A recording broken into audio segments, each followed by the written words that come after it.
Andiamo avanti invece con l'aspetto economico. Già potete leggere la prossima relazione della professoressa Coderoni dell'Università di Teramo, che ha collaborato in tanti progetti comunitari, fra l'altro anche conosciuti, Interreg, eccetera, sempre su questo aspetto. E con lei andremo appunto a parlare del carbon farming tra crediti di carbonio e politiche agricole, e mi sembra che già in questi ultimi interventi l'abbiamo visto. Quindi grazie a Silvia Coderoni, alla professoressa. Le diamo un quarticello, 20 minuti, in modo che poi dopo abbiamo anche magari tempo per le domande.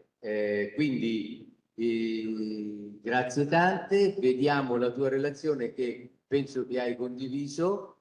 Ok, Ecco, ti mi sentiamo sentite? anche, Niente, non è. puoi Ok. presentarti e presentare. Grazie. Grazie a voi, grazie di questo invito, che mi dispiace non aver potuto cogliere appieno, sarebbe stato molto meglio essere lì con voi, vedo programmi molto interessanti, anche diciamo la parte social.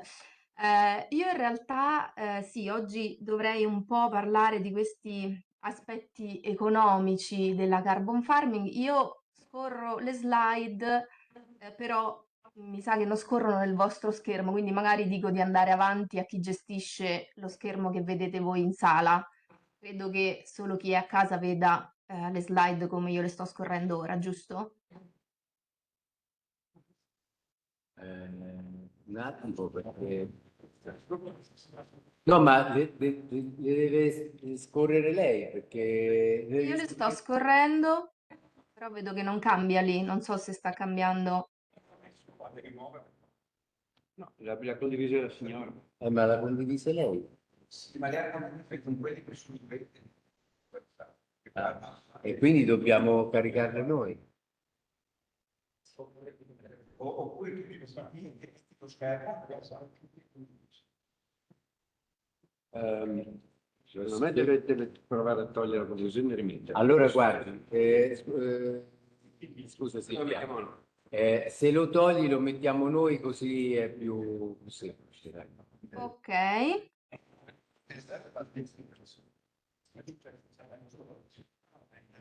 sì, infatti non si è tolto, quindi secondo me è uno schermo diverso, cioè, perché io l'ho tolto dal mio schermo, ma sul vostro lo vedo ancora, quindi... Allora, Noi ci proviamo. dovremmo essere. Ok, quindi andiamo avanti. Noi ci Allora, dovremmo essere, eh? Puoi andare avanti, grazie. No?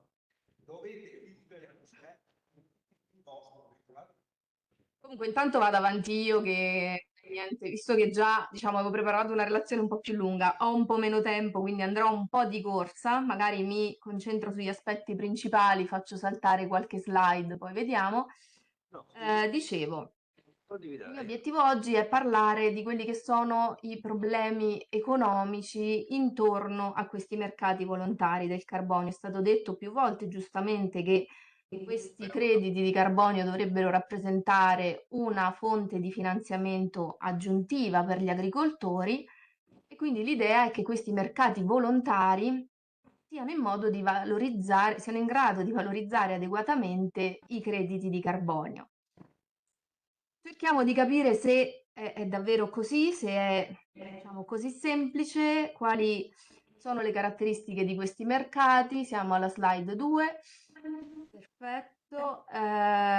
Quali sono le motivazioni di acquisto di questi crediti e come si possono superare le barriere che gli operatori del mercato percepiscono finora alla nascita di questi mercati volontari? Come possiamo innanzitutto stimolare la domanda dei crediti? Possiamo andare avanti. Parto un po' troppo da lontano forse, però da economista, se mi parlate di mercato, banalmente vi dico che per avere un mercato di qualsiasi tipo, di un bene privato, quando non c'è un intervento dello Stato, quindi poniamoci in una condizione in cui non c'è nessun tipo di incentivo né legislativo né economico, un mercato si genera se un bene è utile, quindi soddisfa un bisogno, Chiaramente la domanda diminuisce all'aumentare del prezzo, ma la disponibilità a pagare per questo bene riflette anche la qualità del bene. L'offerta e la domanda ovviamente, giusto per essere chiari, sono le imprese che vogliono compensare le loro emissioni e quindi vogliono acquistare questi crediti. Dall'altra parte possiamo andare avanti che c'è un'animazione, dall'altra parte l'offerta si genera invece se il prezzo è congruo. Ovviamente gli imprenditori agricoli sono disposti a creare questi crediti se il prezzo con cui glieli paghiamo gli copre almeno le pratiche che hanno realizzato, ma chiaramente, diciamo, gli permette anche di realizzare un reddito ulteriore, che è quello che poi ci interessa di più.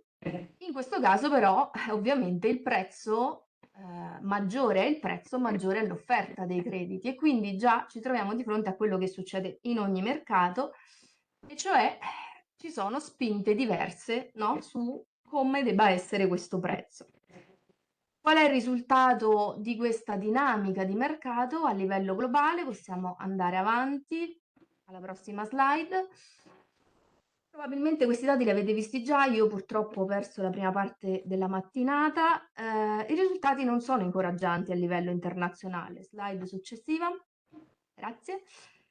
I volumi degli scambi, se vedete diciamo il primo grafico, la lineetta verde in basso molto sottile sono i volumi, i progetti di carbon farming a livello globale sui mercati volontari, e se guardate, cliccando sempre, andando avanti, se guardate diciamo l'agricoltura come si comporta in particolare, vediamo che abbiamo un prezzo medio di questi crediti di 7,6 dollari e un volume di scambi piuttosto basso, quindi un valore diciamo non particolarmente incoraggiante, soprattutto in termini di volumi, non soltanto in termini di prezzi, perché come è stato ricordato più volte, poi in agricoltura diciamo fare dei volumi elevati di crediti di carbonio non è facilissimo. Un prezzo un po' più interessante lo vediamo a livello europeo con questa iniziativa francese, la Belba Carbon, che è diciamo uno schema operativo in Francia ormai da qualche anno.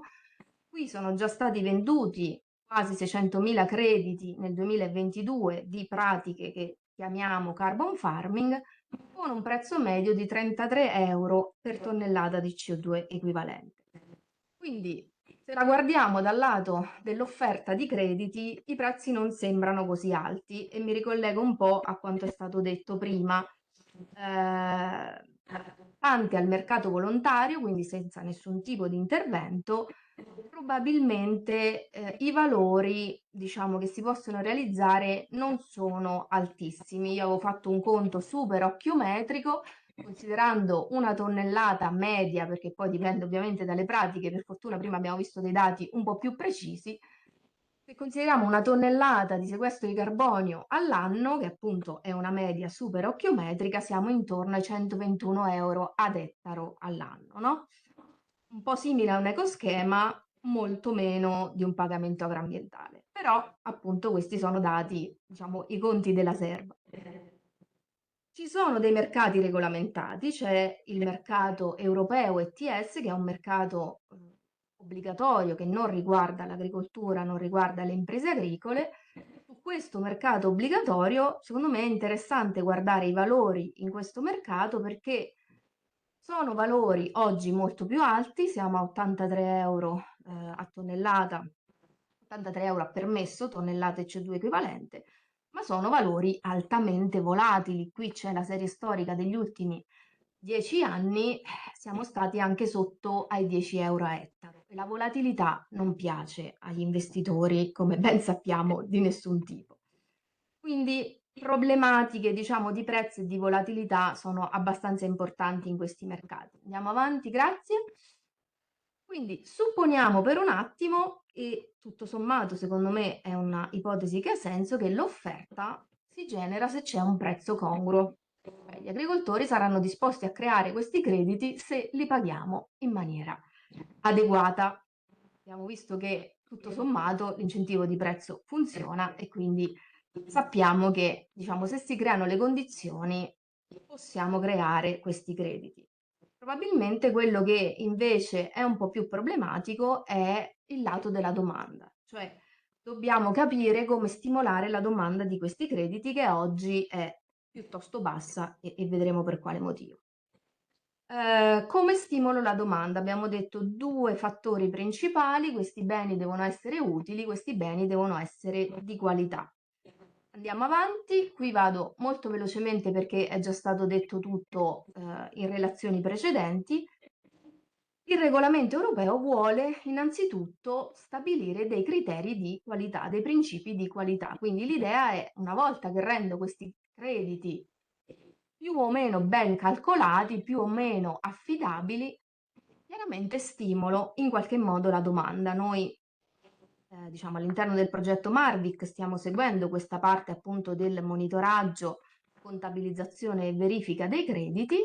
Queste metodologie servono per rendere questi schemi più affidabili. Quindi supponiamo, perché anche qua ci sono, diciamo, diverse cose da valutare, sono state fatte considerazioni interessanti anche per quanto riguarda il discorso della baseline, eccetera, però io lo do un po' per assodato, cioè dico, siccome questo regolamento istituisce dei criteri, dei principi di qualità, io do per assodato che applicando questo regolamento la qualità di questi crediti migliori e tutto sommato, diciamo, ci sono dei motivi per ritenere che sia così. E quindi però, andiamo avanti sulla prossima slide, quello che dobbiamo andare a vedere è come stimolare la domanda di questi crediti. Perché la questione non è per niente banale, quindi dobbiamo capire quali sono le motivazioni per comprare questi crediti ad oggi e quali sono le barriere che gli operatori del mercato considerano ostacolanti la nascita di un mercato, diciamo, florido per questi crediti. La gran parte di quello di cui vorrei parlare, diciamo, deriva in qualche modo da questo studio che è stato fatto dalla Deloitte per la DG Clima. Perché questo? Perché questo studio, diciamo, offre una ipotesi di uno strumento finanziario che molto probabilmente, adesso io purtroppo non ho potuto sentire la presentazione della DG Clima, se questa cosa è già stata anticipata, magari ditemelo che vado più velocemente. Però secondo me è interessante perché è qualcosa che probabilmente c'è nell'aria di volere attuare.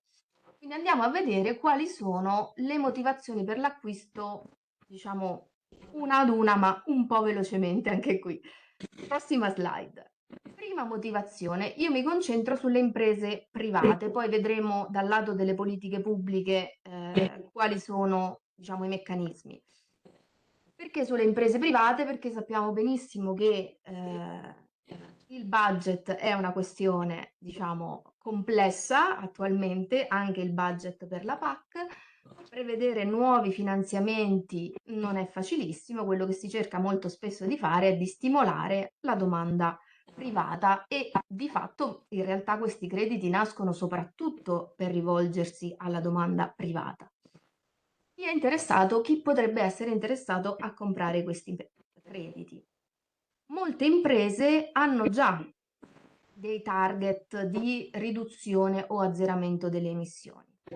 Sono le imprese che hanno dei mercati regolamentati del carbonio, quelle che abbiamo detto prima stare nell'Emission Trading System europeo, dove lì le imprese sono legalmente obbligate a rispettare dei limiti di emissione. Però non è permesso ad oggi queste imprese acquistare i crediti di cui parliamo noi, diciamo della carbon farming, quindi questa ad oggi non è un'ipotesi.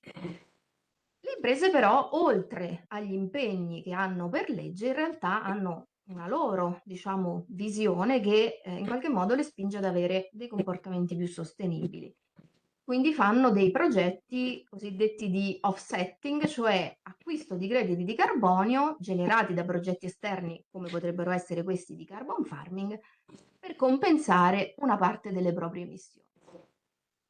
Oppure, e questo forse è molto più interessante, prossima slide, grazie, progetti cosiddetti di insetting, cioè progetti di riduzione delle emissioni realizzati all'interno della stessa filiera dell'azienda. Quindi se parliamo di un'impresa del settore agroalimentare, i progetti all'interno della filiera sono ovviamente quelli fatti dai suoi fornitori e quindi dagli agricoltori che producono la materia prima che quell'impresa trasforma. Questo tipo di iniziative sono già esistenti, c'è questa iniziativa che è la Science Based Target Initiative, che è una organizzazione, diciamo, internazionale che aiuta proprio le imprese a definire degli obiettivi di riduzione e dà delle metodologie, diciamo, per raggiungere questi obiettivi. All'interno di questi obiettivi, le cosiddette Scope 3 Emission, diciamo, io uso questi termini perché poi magari sono quelli che trovate anche nella legislazione, quindi per capire, no, queste definizioni che cosa significano. Questo ambito 3, questo scope 3, sono praticamente le emissioni lungo la filiera. Secondo questa iniziativa, quando un'impresa ha più del 40% delle sue emissioni relative alla fase dei fornitori, e quindi in questo caso degli agricoltori, ha l'obbligo di andare a ridurre anche le emissioni lungo la filiera. Quindi questo potrebbe essere dove agganciare il nostro, chiamiamolo nostro, mercato dei crediti di carbonio. Perché sono interessanti questi progetti? Perché ovviamente sono progetti sostenibili e quindi, diciamo, vanno incontro a queste esigenze delle imprese, ma anche perché vanno incontro a un'esigenza di creare una filiera, diciamo, più resiliente, perché vanno a lavorare sulla sostenibilità e quindi sulla produttività dei suoli, aumentando anche la biodiversità, e perché vanno a rafforzare i legami lungo la filiera, ma anche perché, andiamo avanti, vanno anche nella direzione di differenziare i prodotti e quindi segnalare ai consumatori che magari il prodotto di quell'azienda è stato realizzato azzerando le emissioni lungo la filiera o riducendo le emissioni lungo la filiera. Quindi è una strategia di differenziazione per le imprese del settore agroalimentare che però ricade anche in qualche modo, diciamo, i cui vantaggi devono ricadere anche lungo la filiera e quindi lungo la fase produttiva agricola. Chiaramente in questo caso poi è importante che le etichette siano chiare, siano verificabili e quello che sappiamo già per altri tipi di etichettature, diciamo niente di nuovo da questo punto di vista. Oppure un'ultima motivazione che però diciamo è anche questa abbastanza promettente o interessante, il fatto che comunque anche se non c'è un obbligo di riduzione dell'emissione, le imprese, quando i segnali della politica sono chiari e quando è chiaro che l'obiettivo, nel nostro caso dell'Unione Europea, è di avere un settore industriale sempre più sostenibile, allora volontariamente si impegnano a ridurre le loro emissioni, iniziano questi progetti anche di carbon farming proprio per cominciare, diciamo, ad adeguarsi a un contesto normativo in evoluzione. Ora sappiamo benissimo che le priorità politiche dell'agenda comunitaria e nazionale sono, diciamo, interessate da, no, questioni e tensioni geopolitiche mondiali, però sappiamo anche che ieri il Parlamento ha, diciamo, approvato, ha raggiunto un accordo provvisorio sulla riduzione delle emissioni del 90% al 2040, quindi il Green Deal è ancora in piedi e finché rimane legge, rimane che le imprese che hanno un occhio al futuro a queste cose, insomma, ci guardano e si preparano. Che un po' è un po' quello che ovviamente ha fatto anche sta facendo anche la Regione Veneto, con questo interessante approccio in cui giustamente voi dite, beh, sappiamo che stiamo andando in quella direzione, noi ci siamo dotati di un nostro schema, quindi ottima iniziativa. Andiamo avanti, quali sono le barriere, quali sono i problemi da superare? Non pochi, chiaramente, perché diciamo, la cosa è abbastanza complessa. Io richiamo l'attenzione su quelli che secondo me sono un po' più interessanti, quindi la spendibilità di questi crediti, le preoccupazioni relative ai prezzi e ai mercati, la necessità di standardizzare gli approcci e la complessità operativa cui è già stato fatto un po' cenno. Andiamo avanti. Quindi, rilevanza dei crediti. Abbiamo detto, ad oggi gli incentivi sono limitati. Non è obbligatorio acquistare questi crediti, le imprese che stanno nell'ETS non sono obbligate, non sono autorizzate a compensare le loro emissioni con i crediti della carbon farming, e ci sta perché lo schema si sta ancora sviluppando, quindi diciamo mi pare abbastanza logico. Però il fatto che siano solo volontari questi approcci chiaramente ne limita l'applicabilità. C'è poi un problema di ambiguità. Ad oggi non sappiamo se questi crediti li possiamo usare per queste riduzioni scope 3, quindi lungo la filiera.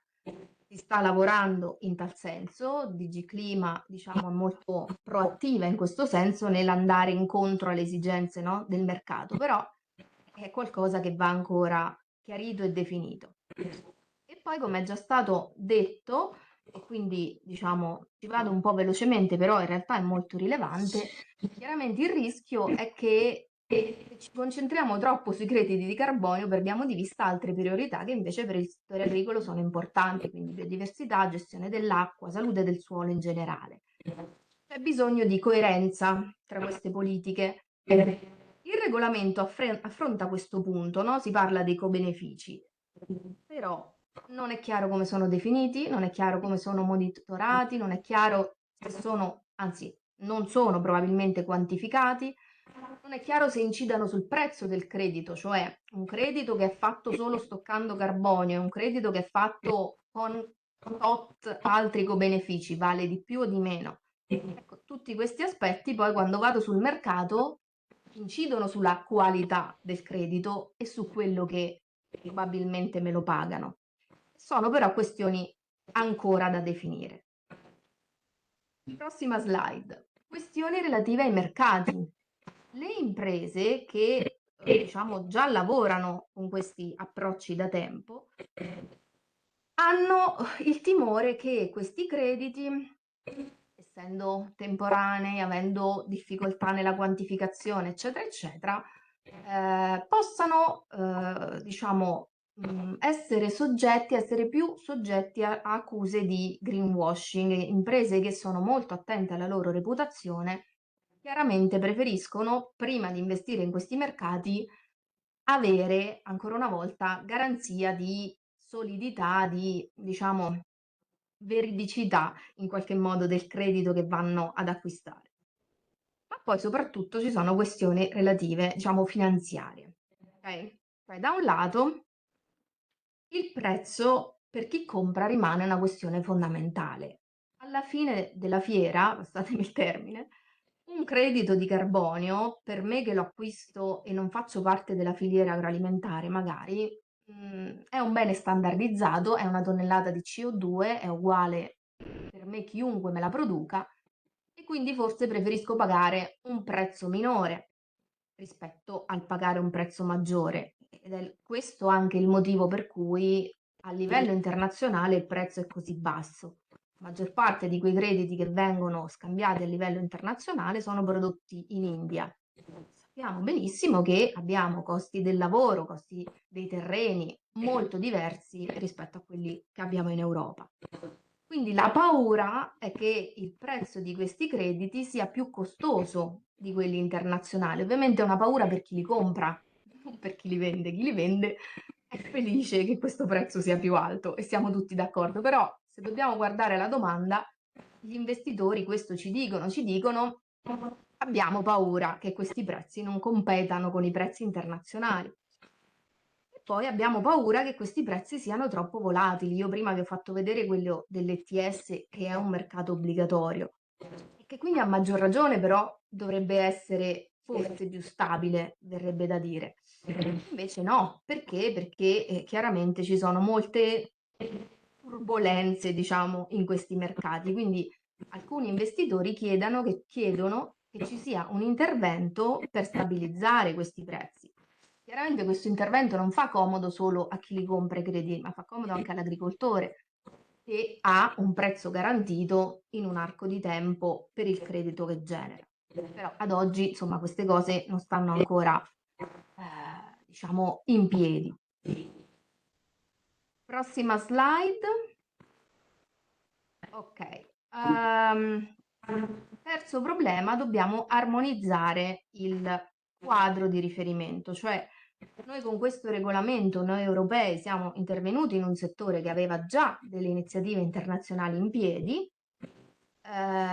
Bisogna che queste iniziative si parlino, bisogna che ci sia coerenza, quindi è auspicabile che ci sia un mutuo riconoscimento di questi standard in modo che quello che sviluppiamo all'interno dell'Unione Europea, le imprese che partecipano già a queste iniziative internazionali possano comprarselo e metterlo, diciamo, nel loro bilancio in queste iniziative internazionali. Ad oggi non è così, anche qui si sta lavorando ma ci vuole, diciamo, un po' di tempo.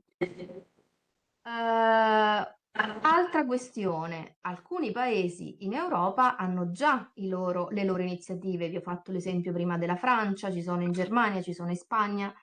Chiaramente questi paesi chiedono che queste iniziative siano coerenti, siano riconosciute all'interno della carbon farming.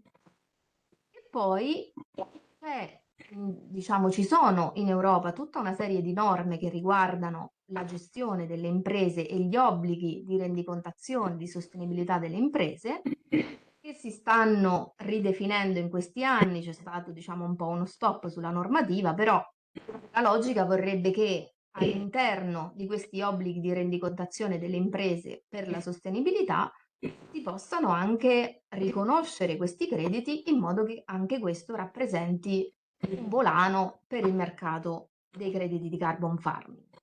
Quindi le questioni sul tavolo sono diverse, non da ultima, possiamo andare avanti, abbastanza velocemente perché molto è già stato detto, la complessità operativa che genera elevati costi. Si parlava di un 30%, sono, diciamo, una fetta elevata del valore finale, no, da coprire con il valore del credito. Dal lato dell'offerta, ovviamente, gli agricoltori hanno paura che ci siano ulteriori oneri amministrativi che ricadono su di loro e riducano la disponibilità a partecipare. Dal lato della domanda c'è la preoccupazione che si generino elevati costi di transazione che appunto poi vado a pagare, no, il funzionamento del mercato e non tanto il credito. E quindi, come si diceva giustamente prima, fare aggregazione di piccoli, diciamo, appezzamenti, piccoli agricoltori sicuramente serve anche utilizzare tecnologie che permettano di risparmiare su questi costi per il monitoraggio e quindi strumenti digitali standardizzati, magari forniti appunto, come si diceva, da un'autorità che gestisce questi registri e questi crediti. Ora però possiamo andare avanti. Il regolamento può migliorare, diciamo, garantire la qualità dei crediti, ma serve uno strumento finanziario per superare tutte queste altre barriere che abbiamo detto. Serve uno strumento finanziario per stabilizzare o ridurre la volatilità dei prezzi, per migliorare la trasparenza dei mercati, per ridurre il rischio, perché il rischio per chi investe non è soltanto e comunque è rilevante la mancata realizzazione, la mancata creazione del credito, per cui c'è questo buffer, diciamo, previsto. C'è anche un rischio reputazionale, c'è un rischio di ritorno di questo investimento che chi investe per primo si assume. C'è bisogno di aggregare i soggetti su piccola scala. La via, diciamo, che sembra la via maestra è lavorare con una finanza mista, pubblico-privato, perché i soldi dal fronte pubblico sono sempre meno e sono sempre più in competizione con tanti obiettivi, perché quello che dobbiamo fare è mobilizzare soprattutto la finanza privata. Quali sono gli strumenti che vengono proposti? Possiamo andare avanti. Diciamo, su questo studio per la Commissione si analizzano 4 tipologie di strumenti. Una sorta di club degli acquirenti della carbon farming, un meccanismo di asta inversa, quindi basato sul prezzo minore sostanzialmente, dei veri e propri fondi di investimento per la carbon farming e uno strumento invece di debito, diciamo, specifico per la carbon farming. Possiamo andare avanti. Quello che sembra essere la via maestra è questo club degli acquirenti dei crediti da carbon farming. Che vuol dire? Sono sostanzialmente dei gruppi di acquirenti che fanno degli impegni preliminari di acquisto. Si forma questo gruppo si impegna finanziariamente ad acquistare crediti di carbonio in futuro perché ancora non sono stati generati. Questo però fa sì che ci sia innanzitutto un segnale forte a chi fa questi progetti di sviluppo dei crediti. Queste imprese si impegnano ad acquistare o un valore definito o in termini di crediti, quindi di volumi, o un valore monetario definito in termini appunto di crediti, a un dato periodo pluriennale e quindi questo garantisce la stabilità del prezzo. E poi c'è un organismo, diciamo, gestore di questo fondo, che potrebbe essere l'Unione Europea, la DG Clima nello specifico, che seleziona i progetti e quindi seleziona progetti che rispettano criteri di qualità, integrità ambientale, la cosiddetta due diligence, e a quel punto viene fatta la contrattazione, si definiscono i target e i pagamenti vengono erogati su tranche subordinate al raggiungimento degli obiettivi. Perché pongo enfasi su questo? Perché si parla già di una fase sperimentale di questo meccanismo che dovrebbe durare 20 mesi, quindi diciamo nel breve periodo, ma non nell'immediato, riusciremo a capire se e come funzioni. Nel frattempo però possiamo andare avanti, non so quanto tempo ho ancora, forse neanche un minuto, però volevo dedicare un minuto alla PAC perché prima è venuto fuori un po' il discorso, quindi magari se ho pochissimo tempo vado direttamente sulla PAC. Datemi un feedback. Sì, sarebbe poi magari Sarebbe tanto meglio. potremmo riprendere anche oggi pomeriggio un po', no? Ok. Allora Se possiamo andare sulla sulla PAC slide. così facciamo un confronto, grazie. Esatto, possiamo andare sulla slide prossima? Perfetto. Perché la questione non è per niente banale, sono già stati introdotti dei concetti che sono molto giusti. Prima di tutto, sono necessari interventi, diciamo, chiarificatori da parte di DG Agri, DG Clima, però si vengono delineando le linee, possiamo dire, maestre di azione.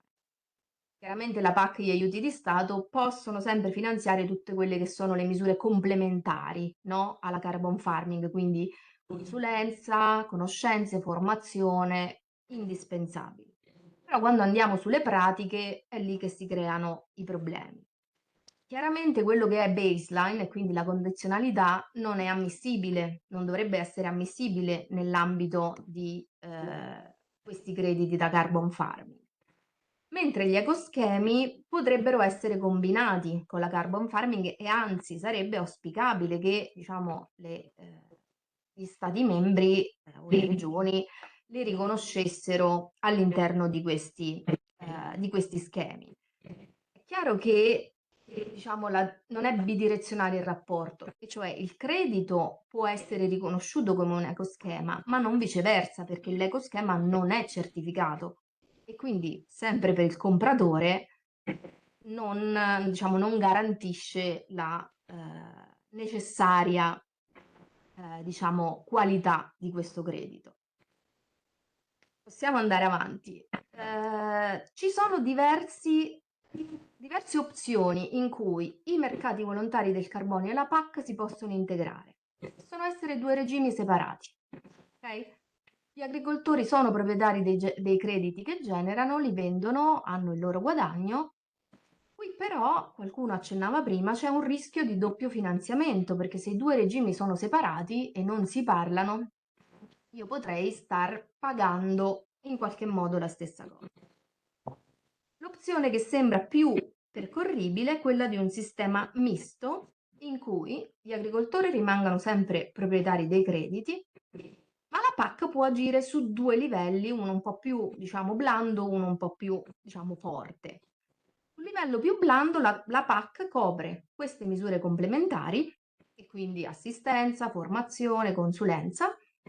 I mercati volontari pagano il credito. Ok, questo è fattibile anche ora, ok? Per questo che è quella visione più, diciamo, futuribile nel breve periodo. Oppure uno step successivo può essere la PAC paga la pratica, i mercati pagano il credito. Alcuni parlano anche qui di una possibilità di doppio finanziamento, non ne sarei così sicura. Se pensiamo al biologico non è che funzioni proprio molto diversamente. La PAC paga la pratica e il mercato paga il premium price, no? Nel breve periodo mi aiuta a convertire le pratiche perché ho la misura agroambientale che mi sostiene, nel lungo periodo ho il ricavo dai crediti. La terza opzione, ed è quella più complessa da attuare perché richiede una profonda modifica di come funzionano i pagamenti agroambientali adesso, è che ci sia una integrazione totale tra carbon farming e PAC. A quel punto lo Stato, chi per lui, è proprietario dei crediti, e cioè la PAC può sia coprire le misure complementari che pagare i risultati e quindi i crediti. A quel punto lo Stato acquisisce il credito, quel credito lo Stato lo può vendere alle imprese e addirittura rifinanziare la PAC con la vendita dei crediti. Oppure, misura diciamo un po' più conservativa, lo Stato vende il credito e lo usa per compensare le sue emissioni o diciamo semplicemente per garantire diciamo questa riduzione delle emissioni. Quindi questo per dire che non è così semplice capire in che direzione andiamo. Molto spesso, come sapete, tra i due estremi, no? Quella che vince è la soluzione un po' più immediata, quindi questo sistema probabilmente misto. Però insomma questo è il risultato di un'analisi che è stata pubblicata un mese fa, quindi sono comunque diciamo contesti ancora in forte evoluzione in cui dare la risposta definitiva non è facilissimo.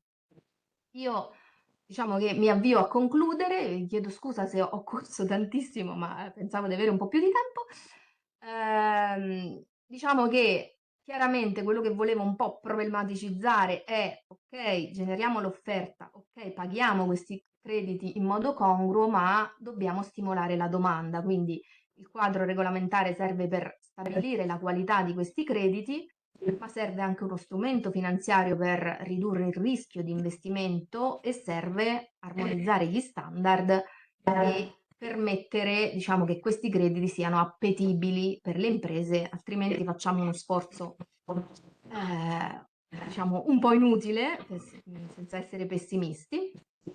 Io vi lascio nell'ultima slide, oltre al mio contatto, anche un paio di survey, di questionari a cui rispondere su questi temi, perché ci servono appunto anche per informare le politiche future, quindi la vostra opinione ci interessa molto in tema di coerenza delle politiche e fabbisogni di finanziamento per il carbon farming. Poi magari distribuiremo questi questionari ai partecipanti alla giornata, così raccogliamo un po' di informazioni.